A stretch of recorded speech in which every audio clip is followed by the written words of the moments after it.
वाजले अजून कार्तिक घरी आली नाही. कुठे गेली की काय नाही की. या या कुठे गेलतीस?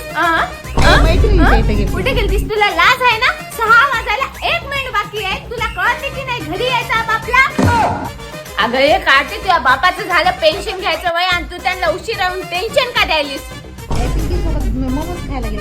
मोमोज खायला अगं त्या कार्तिक सोबत राहू नको. मी तुला 1000 वेळेस सांगलं होतं ना तरी ऐकायचं नाही.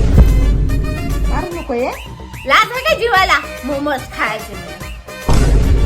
अगं ती शेताची साक्षी माहितीये का? 15 लोकांचा स्वयंपाक आरामात एकटी करू शकते आणि तुम्ही इथला तांब्या इथं ठेवू शकत नाही. मला गिळायला बसल्या तुम्ही.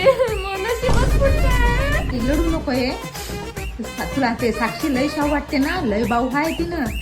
तू तिचं बघू नको. तिनंच काल येऊन सांगली मला की तुमची पोरगी एका पोरासोबत पाणीपुरी खाऊ लागली. तोंड वासून खाऊ लागली होतीस म्हण. लाज आहे का काटे? माझ्यासारखी शांत माय भेटली म्हणून एक तू टिकलीस. दुसरी माय असली असती तर नरडा छाटली असती. आहे मानलेला भाऊ आहे. मानलेला भाऊ हे काय मेलं काय? तू असं का भाऊ मानलेला भाऊ म्हणे? काय नशीब फुट